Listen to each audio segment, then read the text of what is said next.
Hello everyone, welcome back to my channel.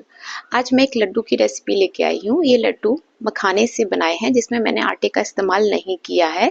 ये Laddu iron से भरपूर हैं। आप अगर डेली एक लड्डू खाएंगे तो आयरन की कमी को कंप्लीट करेगा ये लड्डू। इसके लिए मैंने मखाने लिए हैं। आपको जितने बनाने आप उतने लीजिए। तिल लिए हैं 1 कटोरी, कुछ काजू बादाम और 1 कटोरी भुने हुए चने, जिनका मैंने छिलका निकाल लिया था। अब 1 चम्मच घी लेंगे पैन में, और जो हमने मखाने लिए थे उनको हम रोस्ट करेंगे क्रंची होने तक। इसको हम मीडियम फ्लेम पे धीमी आंच पे यानी कि रोस्ट कर लेंगे।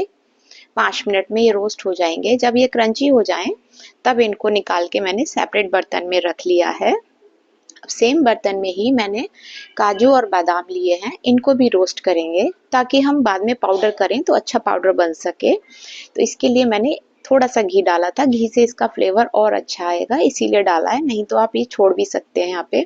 इसको भी हम थोड़ी देर के लिए रोस्ट कर लेंगे। जब ये हल्के से क्रंची हो जाए तब इसमें जो तिल थे हम वो भी इसी के साथ ऐड कर देंगे, और तिल को भी हम थोड़ी देर के लिए रोस्ट कर लेंगे।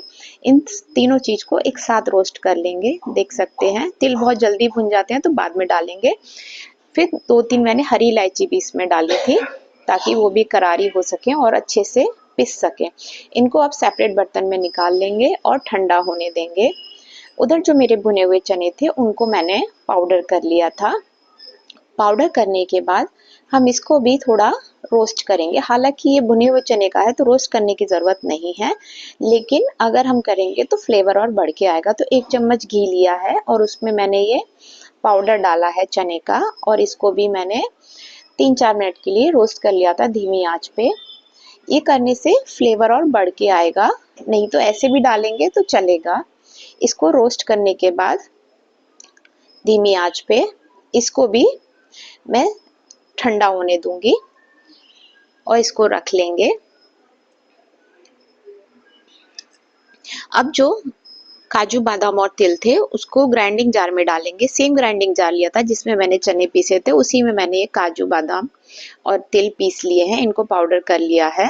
अब इनको सेपरेट बर्तन में हम निकाल लेंगे, और इसी सेम जार में हम जो मखाने हमने ड्राई रोस्ट करके रखे थे उनको भी हम पाउडर करके तैयार कर लेंगे। लीजिए, हमारे मखाने का भी पाउडर तैयार है। इसको भी हम सेम बर्तन में निकाल लेंगे जिसमें हमने ड्राई फ्रूट्स का पाउडर निकाला था। इन सबको एक साथ डाल लेंगे। उधर जो चने भी मैंने भून के रखे थे वो भी हम इसमें डाल देंगे और इन सबको मिक्स कर लेंगे। अभी हमें यहाँ पे इसको मेजर करना है कि ये हमारा कितना पाउडर बन के तैयार हुआ, ताकि हम मीठा उसके हिसाब से ले सके। जब मैंने इसको नापा तो ये मेरा 4 कप बन के तैयार हुआ है। आप देख लीजिए आपका कितना है। जितना हमारा पाउडर बन के तैयार होता है उसका हाफ हमें मीठे की क्वांटिटी लेनी है। तो यहाँ पे मैंने गुड़ लिया है। जब मैंने इसको मेजर किया तो ये 4 कप था, तो मैंने यहाँ पे 2 कप गुड़ लिया था जिसको मैंने क्रश कर लिया था।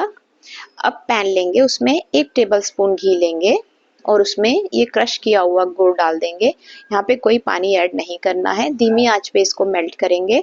तो ये इसे हमें पिघलने तक ही पकाना है, कोई चाशनी वाशनी कुछ नहीं बनानी है। बस ये धीमी आंच पे, ज़्यादा तेज आंच नहीं रखनी है। जब अगर आंच तेज होगी तो ये कड़वा हो जाएगा, इसलिए धीमी आंच पे मेल्ट होने तक इसको हम पका लेंगे। जब ये अच्छे से मेल्ट हो जाएगा, देख सकते हैं धीमी आंच, जब हमारा पूरा मेल्ट हो जाए तो जो हमने सारा मिश्रण तैयार किया था, जो पाउडर तैयार किया था, उसमें हम बीच में होल करेंगे और ये गुड़ का हम डाल देंगे। उसमें जो गुड़ हमने पिघलाया है पूरा इसमें गरम गरम ही डाल देंगे। फिर यहाँ पे अभी ये बहुत गर्म होता है तो इसको हाथों की मदद से नहीं, किसी स्पैचुला की मदद से ही हम मिक्स करेंगे। ये सारा प्रोसेस हमें गर्म में ही करना होता है, ठंडा नहीं। ठंडा होने पे ये हार्ड हो जाएगा तो फिर इतने अच्छे से लड्डू नहीं बनेंगे। तो गरम गरम ही हमें मिक्स करना होता है, नहीं तो ये ड्राई हो जाएगा एकदम से और मिक्स नहीं होगा। तो इस तरह से गरम गरम में ही आप इसको पूरा, जब तक थोड़ा है हाथ टच करने लायक ना हो तब तक आप इसको उससे मिक्स कीजिए। अगर आपको लगे आप टच कर सकते हैं तो टच कीजिए, नहीं तो उसको स्पैचुला से ही मिक्स कीजिए। अब ये बहुत गर्म है, फिर भी मैंने थोड़ा हाथों से इसे मिक्स किया है। जब ये थोड़ा टच करने लायक हो जाए तब इसमें मैंने फिर ऊपर से 1 चम्मच घी और ऐड किया था, क्योंकि जब ऊपर से घी डालते हैं तो उसका फ्लेवर और बढ़ के आता है। चाहे तो स्किप कर सकते हैं, नहीं तो मैंने डाला था फ्लेवर और बढ़ाने के लिए। फिर इसको जल्दी जल्दी ही हमें सारे लड्डू बांधने होते हैं, नहीं तो ठंडा होने के बाद फिर हमें वापस से गर्म करना पड़ेगा, नहीं तो इसको गरम गरम आप लड्डू बनाइए, ज़्यादा ठंडा करके नहीं, थोड़ा गरम रहे तभी लड्डू बनेंगे इसके ढंग से।